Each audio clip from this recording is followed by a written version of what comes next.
So we are live, gentlemen. Thank you so much for jumping on. Thank you so much for Fantastic. taking out the time. Thank you so much. How are we all doing? Are we all doing all right? Good. Yes. The sun came out today, amazingly. Yes. Yeah, man. It's like you just see the sun do this and say, hey, where my barbecue? Where my I got a brine, man. I can't let the sunshine just go. Yeah, that was beautiful. It was a beautiful day today. Anybody did anything? You guys do anything? Yeah. Well, I am not normally an out and about person, but I thought, right, let's go out. Took my son to the park. Okay. Enjoyed a bit of the sun. Well, the sun, and enjoyed my son while he was playing his stuff. Yeah. And then I did a bit of walking, which was good.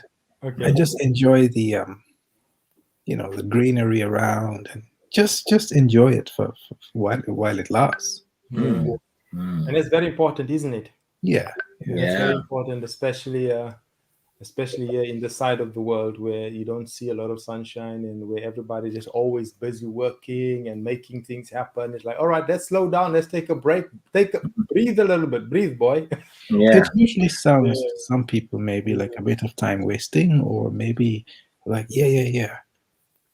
But when you're usually quite a busy person and you decide, I'm going to work on taking a little bit of time out for myself, even if it's 5-10 minutes, and you just go put the phone on silent, and just go. Just go for it. And it was as much as my son was with me, he was just doing his thing in the park, and I was just there, just having a moment of gratefulness and nothingness. I like that. The empty head. Very important.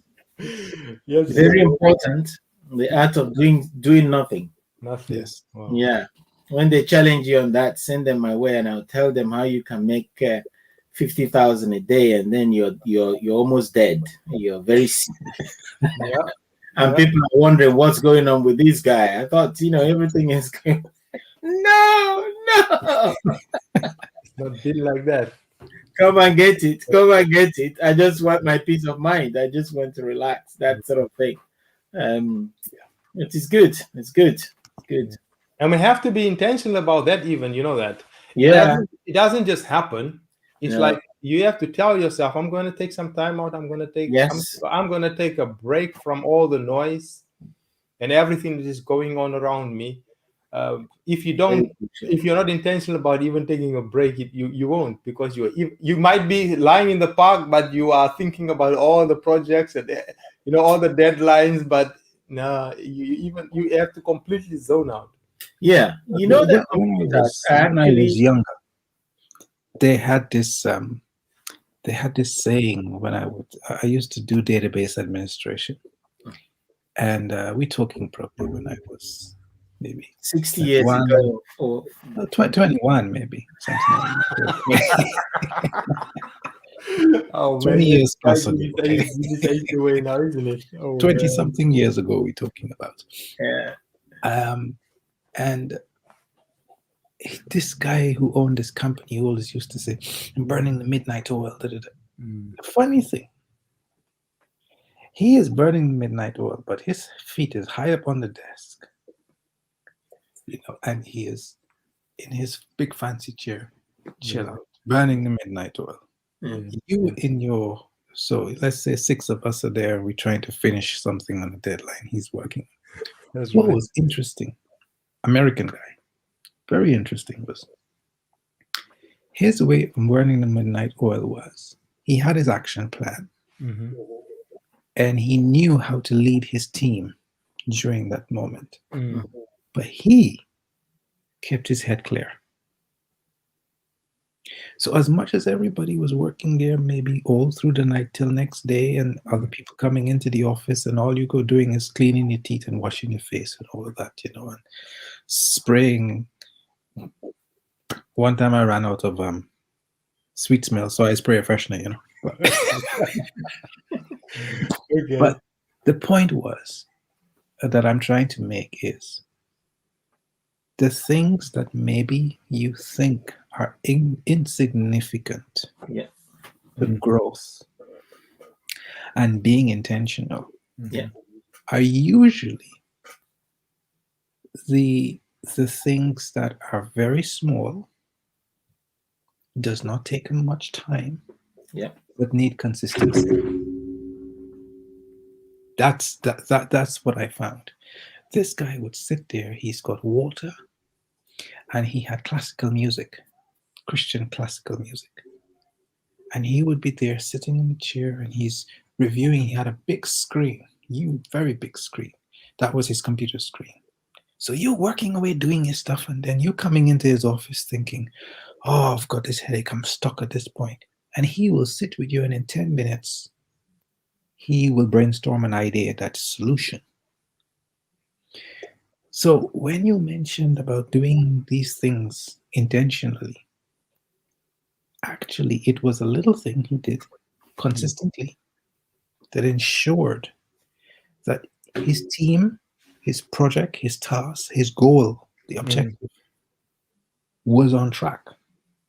So even if it was not on time, it was on track. That stood with me today. Wow. We all got goals. I know you're leading, Chidozie, but this just landed on me, so I thought I'll share it.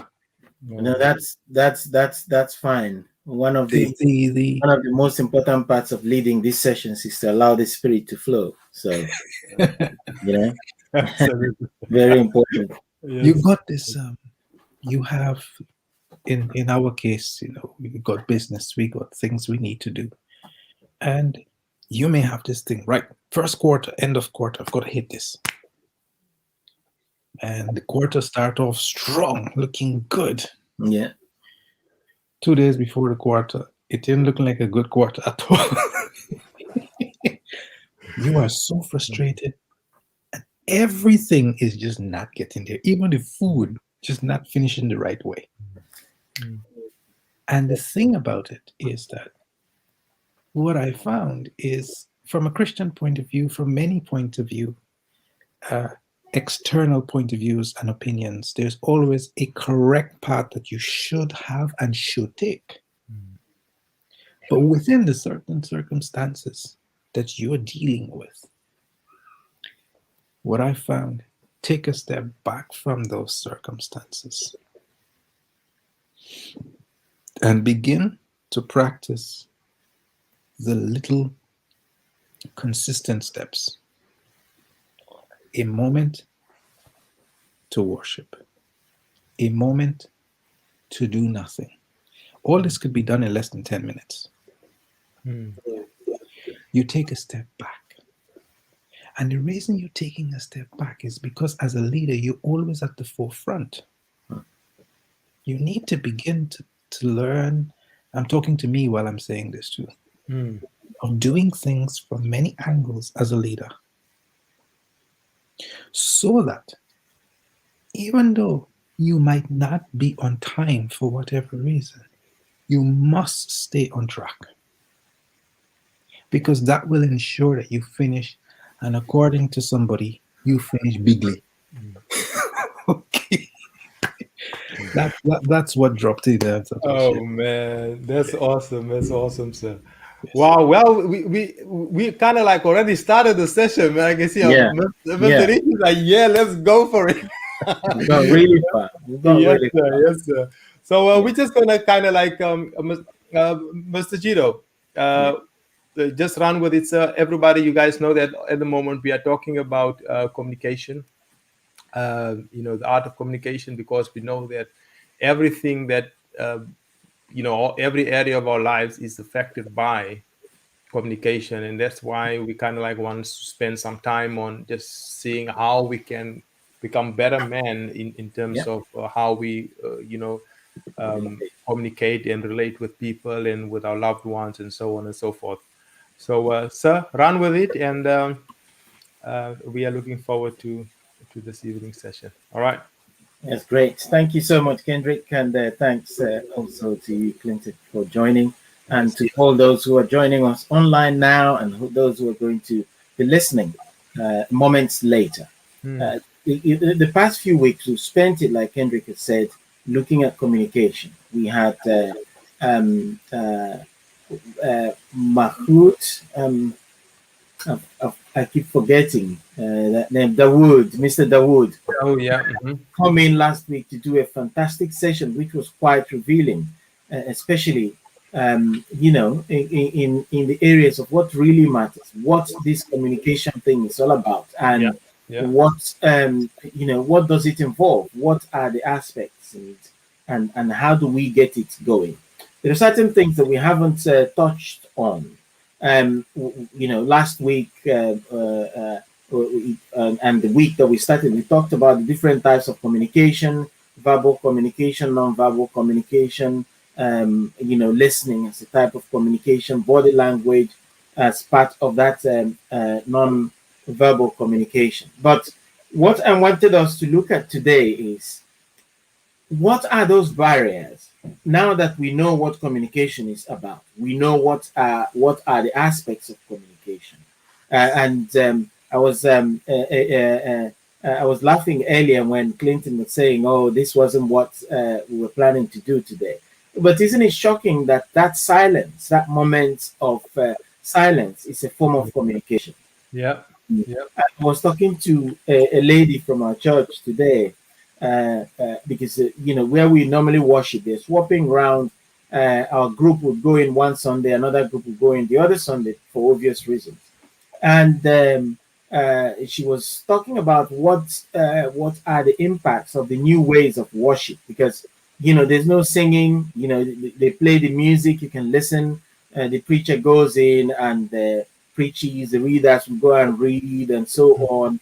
And you know, communication via singing and worshiping the way we worship, it's not happening the way it would happen. And one of the things that came out of it is, you know, we are very quick to go into the church and shout and thank God and say, "Oh, this is amazing week we've had. Thank you for this."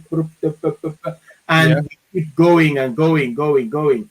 When we start singing, we even put verses and choruses that the author hasn't written in there. But what we fail to have is that moment of quiet contemplation and just waiting for the person that will come to worship to speak to us, which is, you know, an aspect of communication. So that's the sort of thing I want us to look at, think about tonight. What are those areas? What are those things that stops us from communicating in the different ways that we communicate, whether it's verbal or non-verbal, or other areas of communication?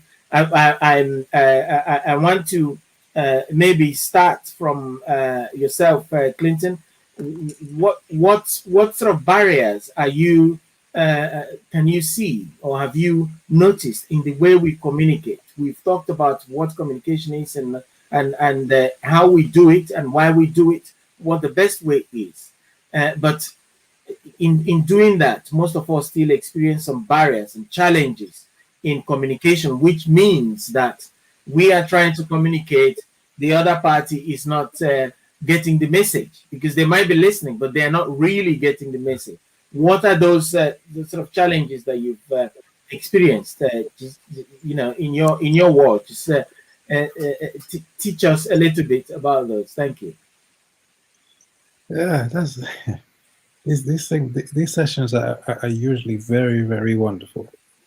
But the spectacular thing about this whole particular session is today I had this conversation, this quiet conversation with myself, almost a silent conversation. And the conversation I had was, can our communication with someone or something be 100% based on what we give priority to in our lives? And where did that come from? It was as simple as this.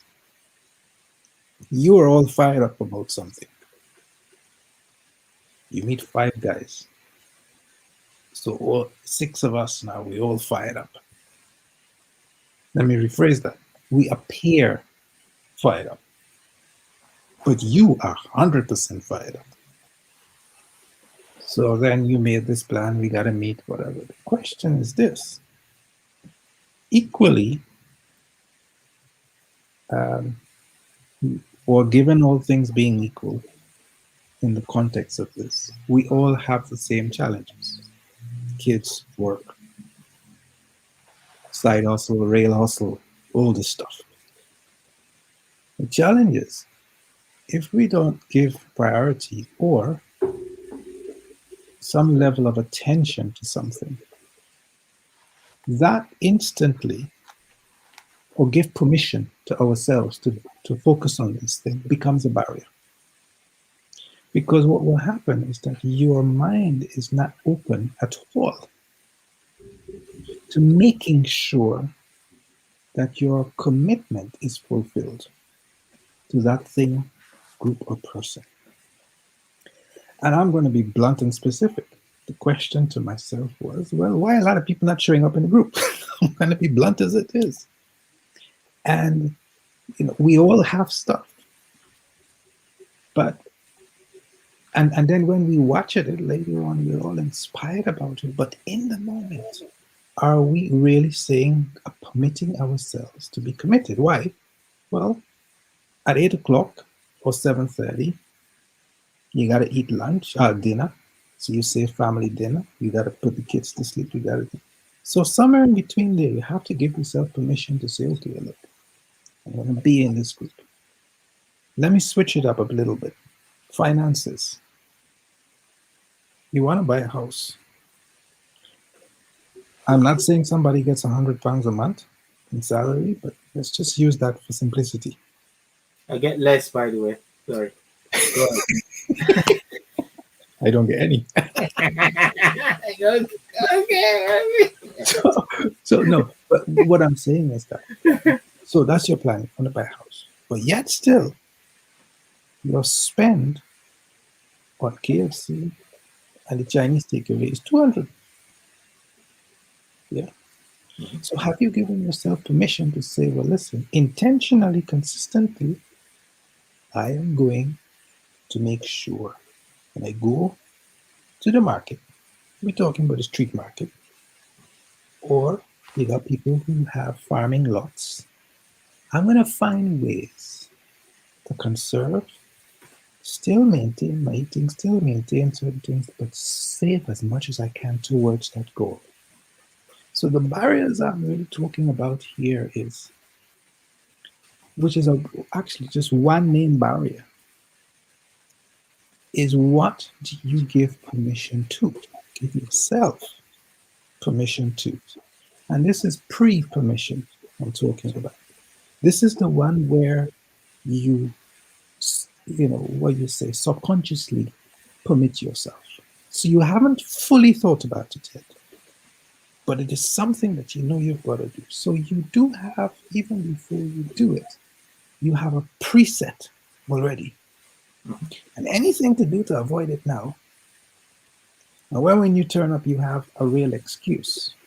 Now, that's not to get at anybody. It's to actually say that it's something that we all consistently do. We name it procrastination. We name it all sorts. But it's actually a barrier. This permission thing. It's actually a barrier to self-communication before you can actually do interpersonal communication. Yeah. So I'm probably gone a little bit too deep, but I'm talking about giving yourself permission. Yeah. Thank you so much, Clinton. You haven't really gone too deep. Somebody listening to this for the first time might even try and struggle to link this to the question asked, but you have really pushed the boundary backwards, because that's what I like when I deal with issues like this. It's very easy for people to jump into what they think they can see, and that's why most people are unable to solve these problems, because you're not starting from where you need to start. I'll give you a quote that came to mind by Socrates that says, "A life without reflection is not worth living." The moments of reflection is when we talk to ourselves. We have got to make sure that we are communicating with ourselves, because that's where you fine tune it. How many of us jump on the stage or talk about things without thinking? And when you're thinking and trying to construct it, who are you talking to then? Because that is the foundation of every communication. Yes. It's coming from you. It's coming from inside. And if you mold it up well, if you build it up well, if you manufacture it right, then it comes out right. It's going to go out there and fulfill the purpose. But if you don't, and you think that, you know, maybe my good grammar or the way I dress or the way I present whatever I present is going to cut it. No, it doesn't. You have got to have gone through that period of self-contemplation, because, you know, even when you think about it, that's where confidence, that's where intentionality comes from. Because where does it originate from? Isn't it from the fact that you have contemplated on this, you have reflected on this, and you now think, this is the way I want to present myself. This is the matter at hand. These are the issues that I think is going to help us solve. And therefore, this is the way I'm going to present it to be able to communicate this. And then whoever is listening can see that intentionality and the originality and genuinity of what you're talking about, what you're trying to communicate, coming from a place of proper thoughts, proper reflection before you come out and talk about it. So thank you so much for taking us back to that. And these are the types of, these are the areas of communication that I find very, very fascinating. But when you go out there and you start talking to people, even the professionals, even the people who are communication gurus, they don't take it a step back to say that, just like leadership, if you cannot build up those skills on personal reflection, there is no way you're going to go out there and communicate well. People who are listening to you, they have their needs, they have their common sense. You have got to go beyond that. You've got to break through that barrier that they will say, because, you know, believe it or not, we all have our barriers. 1-2 seconds into a conversation, you know that this is, you know, does he listen? I'm not interested in this type of end of conversation. You know, sometimes we don't say it verbally. Sometimes we just say it's in our hearts. You know, you know, you've lost me. I'm not going to tell you, but just keep rambling on. When you're done, I will say goodbye. Thank you so much for appearing. And so thank you so much for highlighting that. Over to you, Kendrick. What are those nuggets that we haven't thought about that you think, you know, form barriers when it comes to communication? I think my thinking on that is, like, obviously barriers is there. When you're talking about communication, it's something that is inevitable. And I think it's one of the best things you and I can do is kind of like become aware of those barriers. And I think obviously depending on who you're communicating with, it will depend on, you know, knowing how to deal with that communication at that specific. It's like we can't kind of like just generalize to say, all right, this is the barrier. Okay. It's like you have to kind of like be aware of that. There will be barriers within communication, and when it shows up, I think the skill is to know how to deal with it there and then. And I think one of the common ones is if we fail to find common ground. What I mean by that is because when you communicate with another individual, because you are from different backgrounds, different upbringing, different culture, different kind of perspective in terms of how you see things, how the other person see things. These are all potential barriers that can cause your message not to go through, or you not receiving their message. Like, for example, what you were saying when we had the conversation the other day with Dahu. It's all about being able to tune in. on the right frequency. Yeah, it's all about being able to tune in, because you can have the most brilliant thing that you want to communicate or get across, but if the person is not tuned into that station, it's pointless. It's pointless. So let me put it in this way. Kind of like, okay, I said common ground, but if we can even narrow it down a little bit even more, when we really want to communicate and get something across, one of the barriers that I know that that I've kind of like been working on in my own life is being willing to be vulnerable, because real true communication is connecting with people. Yeah. And if I really want to connect with you, I have to become vulnerable. But if I feel like I can't be vulnerable with you now, I'm gonna look stupid. I'm gonna look silly. I can't kind of like expose myself. But if you are at a place where I want to connect with you, I'm gonna make myself vulnerable. There will be like a instant connection with you and that person, because sometimes there is that feeling of I don't want others to know what I know, or what I feel, or what I want, or understand what I understand. Kind of like that secret. Not a bad thing, but it's kind of like just withholding certain things, and you feel like, no, I don't really want you to understand or get the message what I'm really trying to communicate. And I think if we can break through that barrier, I don't know if it makes sense, but if we can break through that barrier of being willing to be vulnerable, we will take our communication to the next level. And vulnerability is something that a lot of us will run away from. We run away from it, because if being vulnerable means there's an opportunity to get hurt. There's an opportunity to be embarrassed. There's an opportunity to look silly, whatever the case might be, depending on who you're talking to, what the topic might be, or whatever it is. But if you just say, all right, I got nothing to hide, I'm here, I just want to connect with you, I think that's a good place to start. Fantastic. Thank you so much, Kendrick. That's one of my favorite topics of emotional intelligence. That understanding your feelings and the feelings of others. When we communicate, and there is no lack of emotion that is shared there, because we're humans. When somebody's being vulnerable, then in most cases we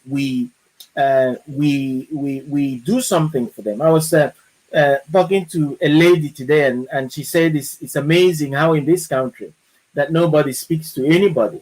Once you're pregnant, everybody thinks the baby is theirs, and so on. Someone to touch your tummy, someone to check on, can I touch, and so on and so forth. And when you think about it, it is the vulnerability, the vulnerable state of that woman that's causing that communication to happen. Yeah, she's pregnant, it can be hidden, so you know that she's not going to be as agile as somebody who isn't.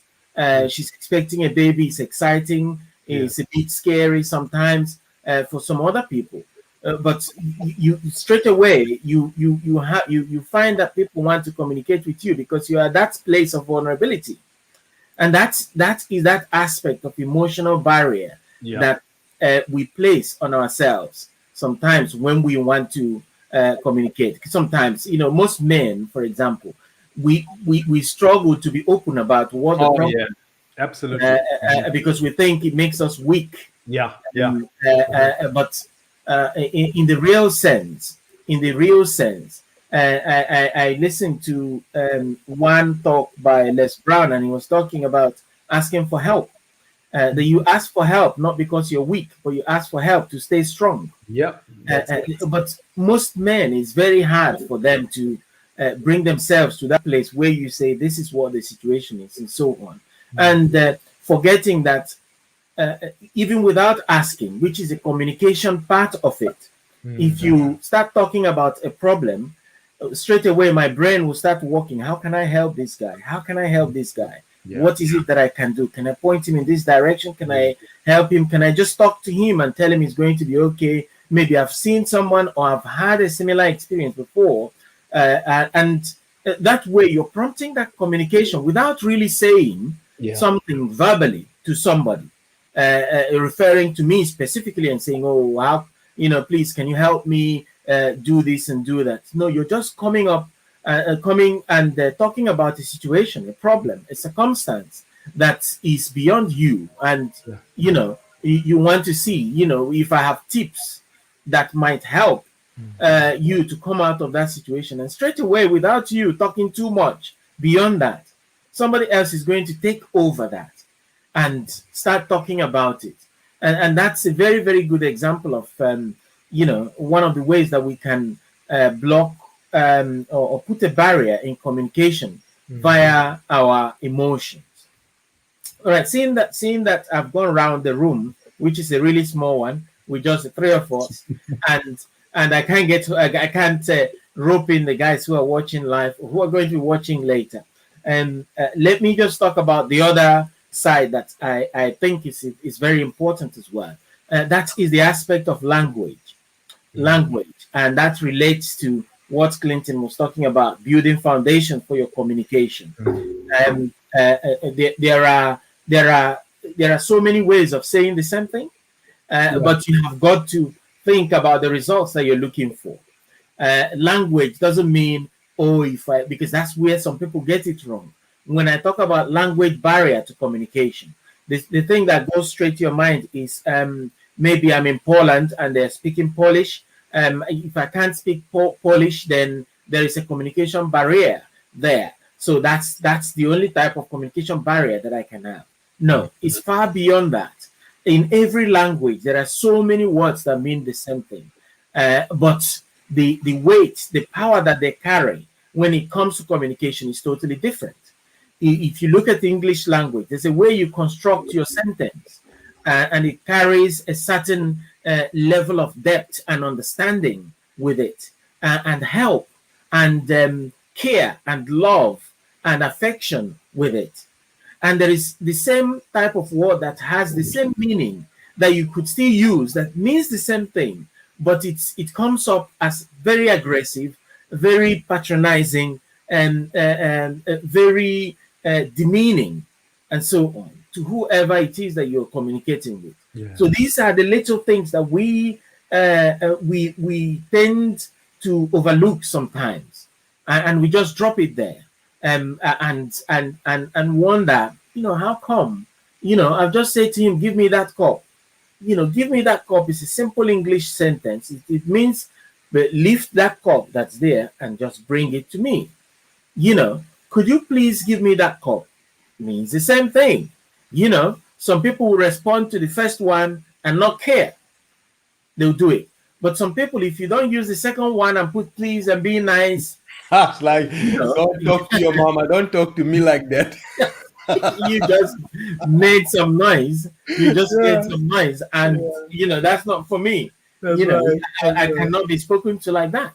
Yeah. And that's these are the things that sometimes we think that we've mastered it, but there is always a gap. You will feel that gap more when you go to maybe conferences or you listen to seasoned speakers speak on a topic. It's something that you've heard before. It's something that you know. But the way that they are delivering it, which is where the magic happens, the way that information is being delivered, the language that's being used to deliver the information now breaks every barrier inside you, and you just, oh my goodness, what is going on? Even in situations where a difficult task has got to be done, using the correct type of language makes the burden very, very light. But if you don't get it right, then people are already under the weight. They're just looking for the wrong word. There's an adage where I come from in Africa. It says that it takes a very little thing to make a person who is carrying a very heavy load to drop it. If you just look at them in a certain way, they might just No, I don't like the way that guy looked for me. They say, "Oh, why did you drop that bucket? Now it's broken." No. Francis just passed. There's a way he looked at me. I didn't like it. There was no word was spoken, but No, just that look. Yeah. Just that look. I saw Yeah. it. And if we pursue communication in that way, I mean, think about it. Especially when we are delivering a service, when we are delivering a speech, when we are trying to help somebody to solve a problem, when we are in a place. In fact, everywhere we find ourselves in life. Yeah. Someone said that for everybody that you see, they are either in trouble or just coming out of a trouble or walking into a problem. So you see that we all carry our burdens. We all carry our burdens. Yep. And if that is the way we look at it, that we are all carrying heavy weights in our lives, that, any little thing can just make us trip. Yeah. Then that will remind us always to be careful how we start conversations, to be careful what we ask for, to be careful what language that we're going to use, because, somebody might just flip. I'm sure you've seen that. You're at work and you just say, "Oh, excuse me, John, can I please, get," and someone just flips and you don't know what happened. What can I? You just walk away. That's an example. Some of us can carry emotions. Some of us can't. So don't underestimate the fact that we all carry burdens and automatically think that I can just talk to anybody, anyhow, because they look like they are okay. They don't have any problems. So I can just talk to them anyhow and they get what I want. Just assume that there's a burden. Just assume that there is something that is there. That's, we're all looking for help in life. Honestly speaking, that is the truth. Unfortunately, it's not very clear all the time, and most people will not talk, especially men. But we're all looking for help. If we position our thoughts, position our communication from that standpoint of let every word that comes from my mouth, even the Bible says it, let it be word that builds rather than destroys. Yes, absolutely. If you have that at the back of every communication, that's language barrier. That's a type of communication barrier. Immediately disappears. Absolutely. I like the part where you mentioned there about assumption.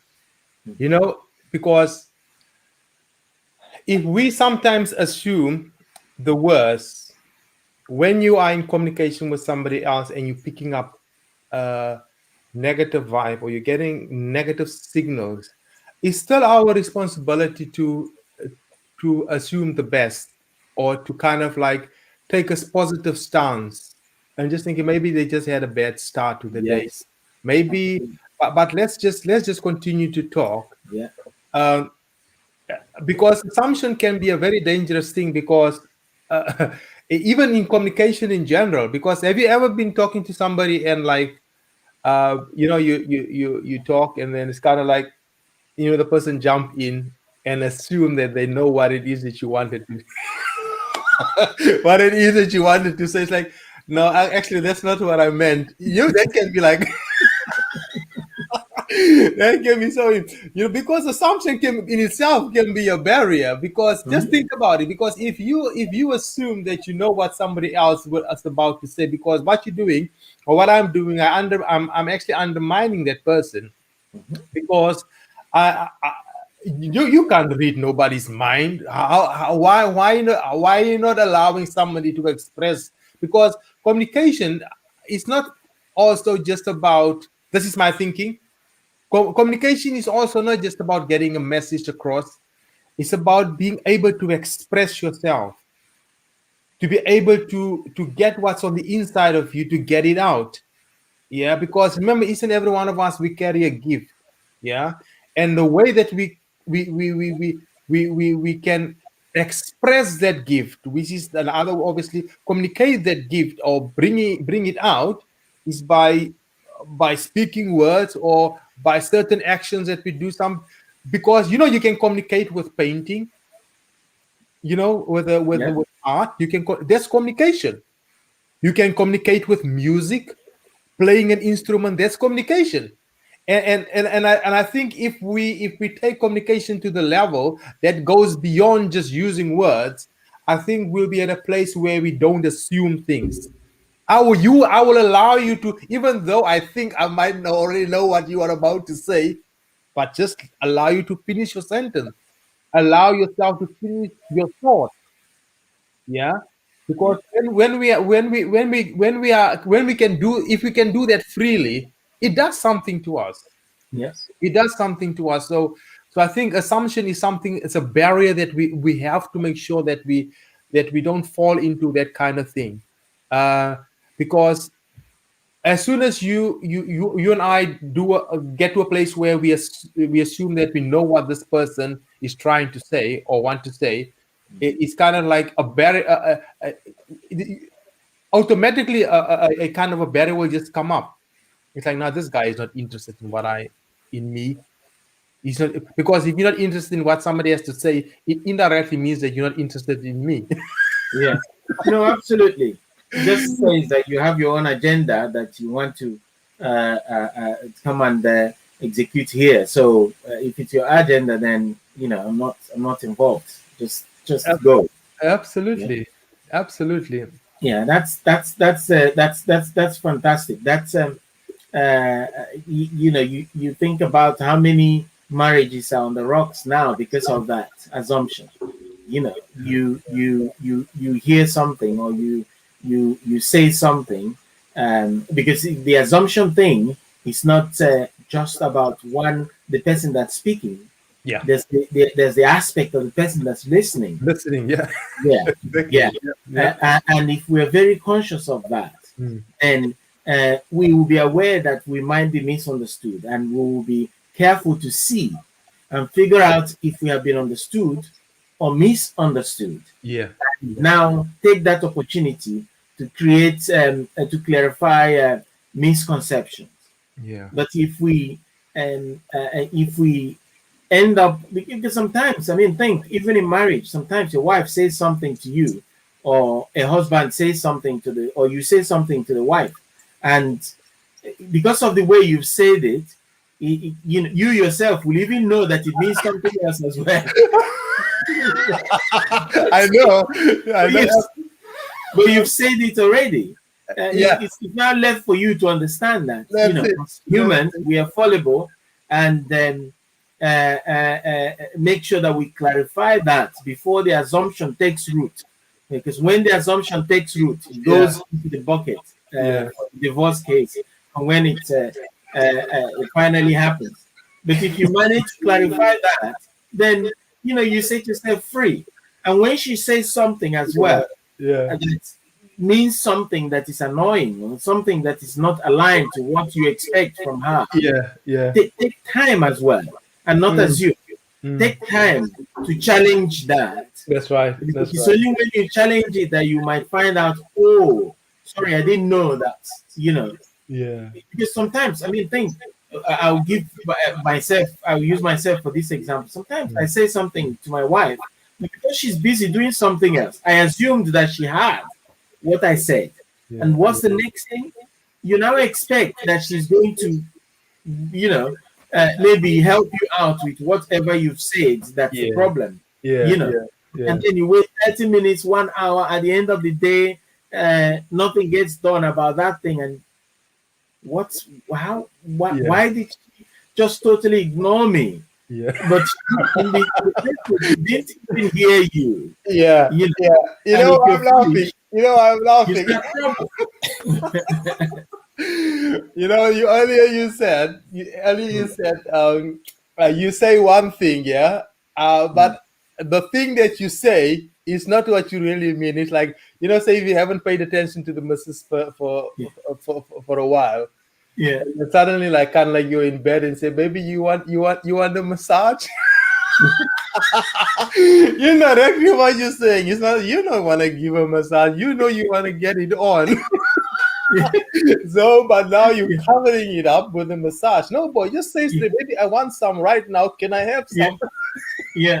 but then you have to create that communication to start from somewhere. Yeah, no, come up with if you haven't given somebody attention all day, and then you're wanting something else in the evening, then that takes things to another level, and you'll be misunderstood. Absolutely. You'll be misunderstood. Because the assumption all day is that I don't matter. Whether I'm here or not, it doesn't make any difference. And then suddenly I make a difference. Yeah. I'm confused. What's going on here? So it's just taking those opportunities to make sure that we kill every misconception, every assumption, whether we are the listeners or the speakers.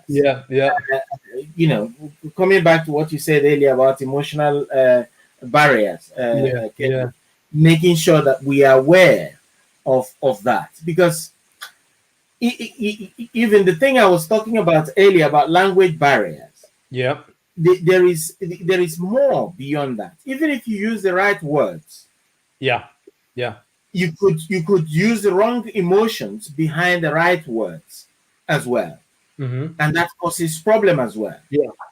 You could use the right words, but you sound very angry. You could use the right words, but you sound very rude and very disrespectful. You've used the right word, but you're very disrespectful in the tone of that delivery. Because it's very easy for us to think, okay, I've got this speaking engagement, or I've got this course I'm going to do there. I've got this thing I need to record. I need to be, in my best shape. But we don't know that every single communication we make every day, even as I'm speaking to you guys now, is as high stake as when I'm speaking to 2,000 people or 10,000 people. It's at high stake, because what I am saying is important to me. I need to make sure that I am understood as clearly as I would like 10,000 other people to understand me.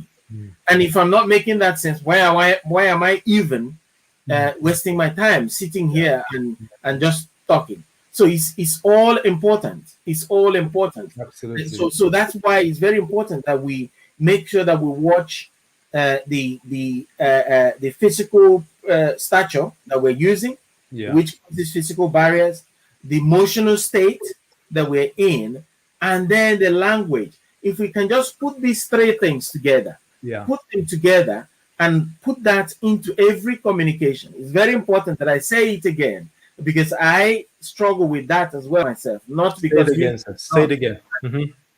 I struggle with it. I was thinking. Sorry, I was thinking to throw in one more. Timing. Yes. But I think I didn't get that. Emotional, and some of the one that you mentioned sort of overlaps into timing, because there's a I don't know, I'm coming up with these phrases, perceptive timing. And so is a point, because I mean you can't be going down hard on a person and they're just going through a bereavement, They might ask you for your honest opinion about something, but you still got to be careful. Vulnerable. And all that is part of emotional. That's all that is part of emotional intelligence. Because in some places, when people talk about emotional intelligence, they just think it's about reading people only. That is important. It's about also having full understanding of your own emotions. And the whole idea is, if you understand emotion that is at play in other people's lives, the receiver's life, then you know which part of the emotion that you're going to employ to be able to communicate. That's right. And that sounds quite connected to the one you opened with when we were speaking last week with Mr. Dawood about being on the same frequency. Yes. Because that's when you begin to suss out exactly where that person is, all of that stuff. Yeah. So it's interesting that it's coined quite nicely in that phrase there, because in that phrase is wrapped up with so many other bits. Yeah. No, absolutely. Us men, it's very interesting. Us men, one of the key things I find in my marriage, and I don't know about other people's marriage, but in my marriage, before I got married, well, when you're single, who are you going to talk to? Yourself with four walls? Come on. You know, that's the only thing you could really divulge real secret stuff to. And I mean how you feel, whether you feel on top of the world or beneath the soil. Yeah. You know, because there got times when you just want the ground to open up and swallow you. You feel so crap. Now, many of us men don't share that with our wives for a lot of fearful reasons.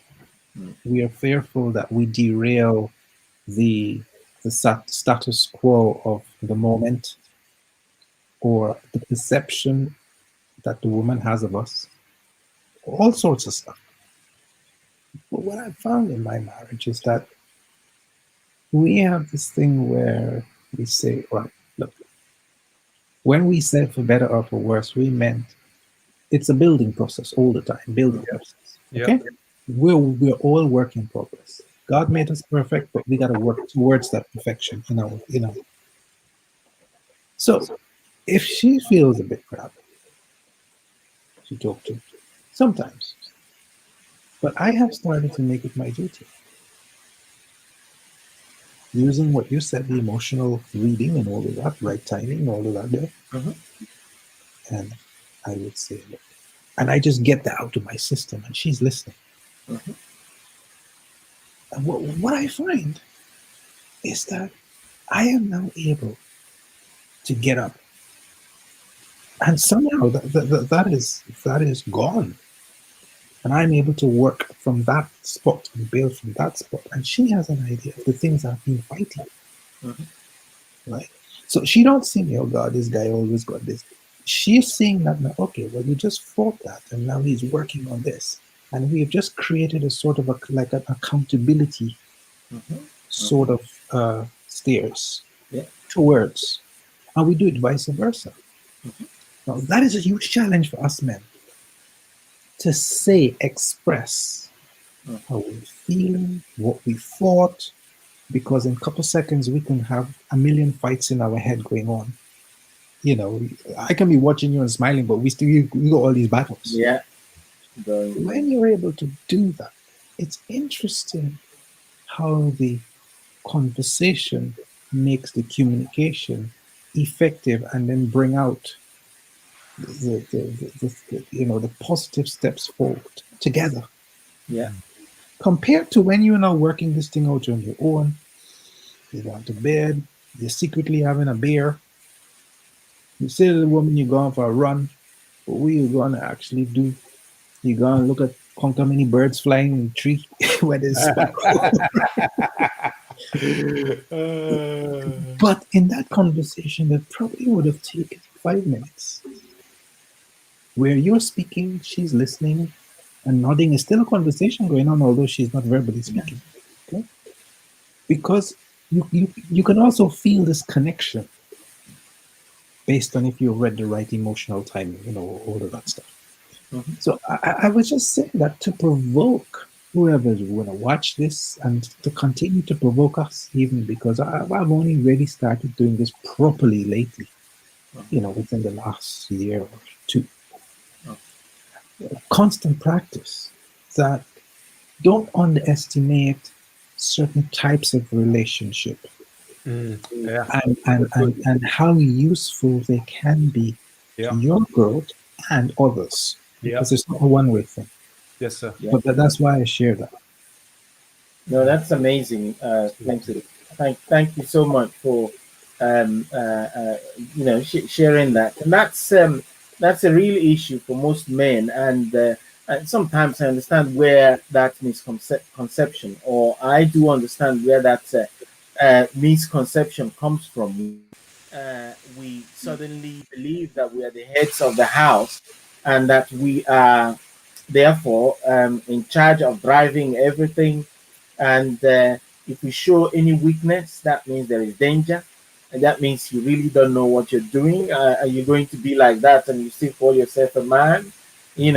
Even crying about an issue that you really don't know how to solve it, Yeah. But at the end of the day, you know, a marriage is, you know, two people becoming one. So when you are tired, when you are stressed, your wife has got to know that you're stressed. You know, nobody stays strong. That part of what we've talked about tonight is asking for help, not because you're weak, but because you want to stay strong. Yeah, absolutely. And that transparency between wife and husband is very, very crucial. Yeah. There is, it's not, for me, most people misread what Apostle Paul said about the man being the head of the house. But if you look at it, how does somebody tell you that you are the head of the house? Your wife, it says, wife, submit to your husband. Yeah. Mhm. As unto God. I'm paraphrasing here. That's And right. then he says, men, love your wife just like Jesus loved the church and died for it. Who do you think is in charge? If you really understand this scripture, you know, God is telling you, is telling your wife to submit to you, and then he's telling you to love your wife as Jesus loved the church. What did Jesus not do for the church? Just tell me one thing, that he even washed people's feet. Yeah. And that is the dirtiest part of anybody. We're not talking of these days that we have soap, proper soap, and you know, we wear shoes and so on. These are days where most people walk barefooted. That's right. You know, and you know, he went as low as that to wash the disciples' feet. So if we look at this and see our wives as partners, when there is an issue, we shouldn't build up that barrier where we are saying, oh, I really don't want to. No, you're not bigger than your wife. You're not bigger or more prestigious than your wife. Your prestige is the prestige that your wife has. The one your wife has is the one you have. You respect her, she respects you. And you know, I'm sure I don't even need to ask you guys, how many times have you taken opportunity to share a really, really difficult situation with your wife that you think that's the end of the world? In fact, you know, I'm just waiting for tomorrow and this world will come to an I know. Jesus, I'm coming. And she and he says to you, come on, wait. Can you please say that again? Yeah. And then you say it again. And then she says one or two sentences that just makes you realize that that problem, it doesn't really exist. Or she'll just say things that will just, how come I haven't thought about? Because women are very powerful processors of information. Men are always willing to go. We are like warriors. We want to fight and win. Women are not always like that. Women are able to take a step back. They take it slow. They listen. They understand, and they don't solve problems based on the side. They solve problems based on their understanding. They pursue understanding of that problem. But we pursue solution of that problem. But how do you solve a problem that you don't understand? You know, and that's one thing I found that makes women more capable of solving a lot of problems than us men. Because sometimes we see it is very big. Very big. In fact, it's impossible. But when we share that with our wives and so on, even if it's just to reduce that tension, to reduce that anxiety, to know that somebody, if you know, how many times have you talked about those and say, don't worry, I'll just think about it. Give me until tomorrow. And when somebody says that to you, tell me that you still feel the same way that you were feeling before you had that conversation. And these are the things that wives can bring in there. And a good wife knows, you know, who the husband is and will honor her husband.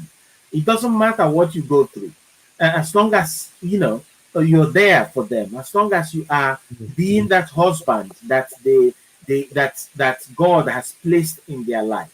That's right. You know, being vulnerable to your wife does not reduce anything. It doesn't remove anything. Yeah, you know, it even makes you to trust it helps her to even trust you more. Yeah. Because you know there are certain things she knows that there is no, you didn't have to discuss that, but bringing it to her means that she is really an inside, the inner circle. She is in your inner circle, and you can talk to her about things. And this, and that is the place of security. If you ask me, that is the best place of security, because most times, almost all the times that I've found myself in those situations, I've left those conversations in a better position, that when I go outside and do certain things, you think, oh, this guy's, he handled it so well, he's done really well. Oh no, look at how he did this. No. Somebody would have called me and said, listen, I really don't like the way you did that. Is it possible to try again? Can you put this? Can you put that? Can you try and do that? Can you, and this is what the wife is there for. Run things by them, and that idea becomes double. Remember, one can chase 1,000, two can chase 10,000. That's where that magic happens. That's where that 10,000 happens. Now you come out and they're looking at Clinton and they're saying, oh, this, we only thought about it yesterday. And, look, today he's got a million ideas. In fact, he's got the solution to the problem and so on. We know who's behind it, isn't it? Of course, I'm not going to be foolish and go and tell them to say, guys, when I got home last night, I really sat down with the missus and put this on the table. Honestly, he saved me from this embarrassment. So, no, we go out there and say, all right, guys, okay, are we ready? I have really thought about this. This is what. Number one, we need to do this. Number two, we need to do that, and so on and so forth. So, by all means, guys, that's where your success lies. I'm telling you, unless you don't want to succeed. I absolutely agree with you on that, sir. And I think the fact that you actually brought that up, I think it's for somebody in here, because I think many of us as men, what we do is, God has already given us all things that pertain to life and godliness. Yeah. Yes. And he gave us two helpers. He said the Holy Ghost is our helper, and he said your wife is your helper. But what we sometimes tend to do is like Holy Ghost, help me. Go talk to your wife, bro. Go talk to the missus. The missus already got the answer. I like the way you don't understand. You say no, you don't understand. No, I didn't hear properly. No, she's too emotional. I can't talk to her. She's gonna. No, you know what? And their strength is their emotion, because emotion is energy, isn't it? And because they create. They when you give them something, they incubate. Yes. Give them time. My goodness, you give them one word, they come out with a sentence. You give them a sentence, they come out with a paragraph. If you give them a paragraph, they come out with a book. So you better you have to be sure that you don't take it for granted, because they are powerful creatures, and that's why I think that's most probably. I think that's one of the things that most probably in the near future we have to kind of like tap into. And talk about how do we actually partner up properly with our wives, and because there's something is missing. We are powerful beyond what we would ever can imagine. But gentlemen, I know we're at the top of the hour. Yes, absolutely. Absolutely. This has been a very good one. Thank you very much, guys. The contributions have been top notch. I'm hoping that a lot of people that watch this later, watching this now, have got a lot of value from it. Absolutely. For me, I think I've been revived, and I've equipped myself once more. Yes, sir. Thank you so much, sir. You did a brilliant job. Thank you so much for all the value that you brought. I know it's always when we just come on here and we just sharpen one another and everybody contributes. We come up with all kind of different, concepts and understandings. We're just getting sharpened. So, all right, gentlemen. So that's it for this evening. Once again, thank you so much for joining us. And we, oh yeah, just one more thing. We not this Friday, next week Friday, we've got another session coming up with Dahu, and he's going to just impart and sharpen us once again as we continue to talk about communication. All right, have a great evening, and we'll see you guys soon. All right, bye bye. Thank you so much, guys. Bye bye. Thank you. You take care. Bye bye.